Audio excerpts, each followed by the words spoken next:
Terima kasih pemirsa, Anda masih bersama kami di Suara Jakarta dan kita akan lanjutkan lagi perbincangan kita dengan Ibu Evi selaku anggota DPRD Komisi 4 Kota Bekasi. Bu Evi, bagaimana nih sikapnya untuk melihat kasus ini ke depannya? Sebaiknya menurut Ibu bagaimana kepada si pelaku maupun si korban? Khususnya kan pelaku nih, banyak yang bilang untuk dinonaktifkan, tapi di balik itu semua juga banyak siswa yang memang tidak ingin gurunya tersebut dikeluarkan dari sekolah. Penyelesaian kasus ini tentu harus bijaksana, harus melibatkan semua pihak, harus mendengar semua pihak, baik anak didik, kemudian sekolah, guru, kepala sekolah, dan semua ekosistem pendidikan yang ada di sekolah. Tentu harus didengar.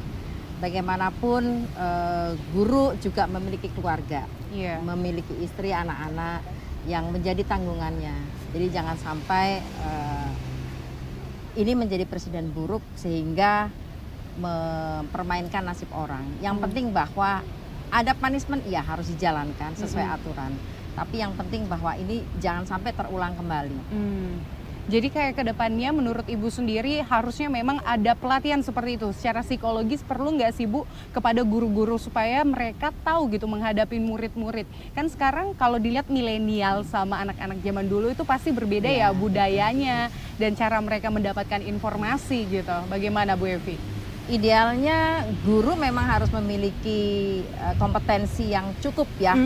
Kompetensi secara keilmuan, juga kompetensi dari psikologinya. Artinya kemampuan bisa mengendalikan emosi, kestabilan emosinya itu juga harus dimiliki oleh seorang guru. Oleh karena itu guru memang harus panjang sabar menghadapi anak-anak yang beragam karakter, beragam latar belakang, yang mungkin sebagian ada yang nakal, sebagian yang mungkin cukup biasa-biasa saja. Ini harus dihadapi oleh guru dengan beragam karakter ini.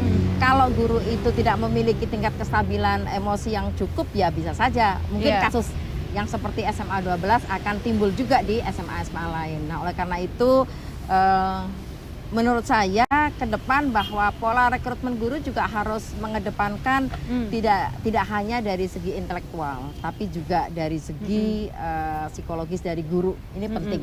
Jadi mungkin pola tesnya yang harus juga diperketat dan diperbaiki lagi ya. Betul. Dan kedepannya menurut Ibu kan sebagai Dewan Pengawas nih, sejauh ini bagaimana pengawasan terhadap sekolah-sekolah lainnya? Karena tidak menutup kemungkinan ini salah satu sekolah yang mungkin terblow up. Tapi kalau kita lihat dikhawatirkan ada beberapa sekolah yang sebenarnya kita tidak tahu bagaimana kondisinya gitu Bu. Dewan Pendidikan itu bersinergi ya. Tidak sekedar bukan hanya mengawasi, tapi karena di sini kan ada Disdik Kota Bekasi. Jadi kita juga bersinergi bagaimana membangun kualitas pendidikan Kota Bekasi. Ini yang penting. Jadi sejauh ini kita memberikan pertimbangan-pertimbangan terhadap penyelenggaraan pendidikan di Kota Bekasi.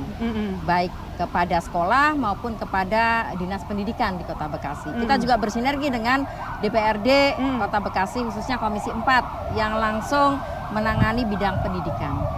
Apakah menurut Ibu perlu adanya produk hukum yang baru supaya ada penindakan ke depannya lebih tegas?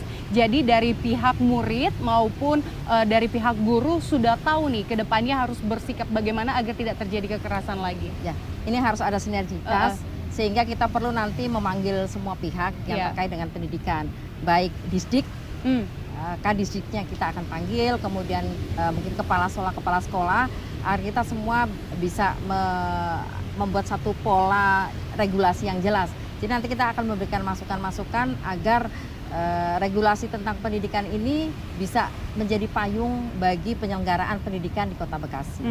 Dan apakah perlu ada dukungan orang tua dalam kasus seperti ini kepada muridnya? Juga perlu adakah komunikasi antara orang tua dengan guru menurut Bu Evi dalam pendidikan ini? Ini pentingnya ada komite sekolah ya, karena komite sekolah ini kan sejatinya mediator antara orang tua dan sekolah. Jadi pentingnya fungsi komite sekolah nanti ke depan harus juga diatur agar juga bisa terlibat dalam proses pendidikan di sekolah masing-masing. Nah, kalau kita melihat Bu, memang dari kasus ini kan ada dua pihak gitu. Antara murid yang memang merasa dia korban, ada murid yang merasa sebenarnya guru tersebut memberikan salah satu punishment untuk kedisiplinan gitu. Itu Ibu melihat kasus ini bagaimana? dalam kondisi seperti ini? Jika diperlukan ada trauma healing, mungkin bisa diselenggarakan trauma healing khusus untuk anak-anak yang memang korbannya.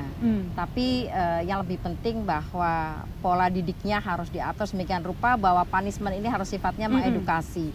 Punishment fisik bagaimanapun tidak diperbolehkan. Yang penting punishmentnya sifatnya bisa membangun anak-anak ini agar jerat tidak melakukan kesalahan yang sama. Yang penting bahwa punishmentnya harus sifatnya konstruktif saja. Kalau tadi antara guru dan murid, tapi kita tidak bisa menutup mata bahwa ada juga kekerasan di antara murid gitu. Nah itu bagaimana? Bullying gitu bullying itu bagaimana Bu Evi menyikapinya?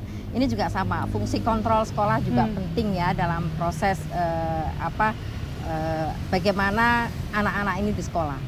Kalau bullying itu terjadi di sekolah memang menjadi tanggung jawab sekolah tentu. Oleh karena itu penting pendidikan moral di sekolah itu tidak hanya lewat pendidikan agama, tapi bagaimana agar wali kelas maupun guru ketika mengajar memberikan contoh yang baik terhadap perubahan-perubahan sikap yang lebih positif bagi anak-anak. Terima kasih Bu Evi sudah berbagi informasi dengan kita di Suara Jakarta. Dan pemirsa, demikianlah perbincangan kami di Suara Jakarta dengan Ibu Evi selaku anggota DPRD Komisi 4 di Kota Bekasi. Dan kami informasi lainnya akan hadir sesaat lagi, tetaplah bersama kami di Suara Jakarta.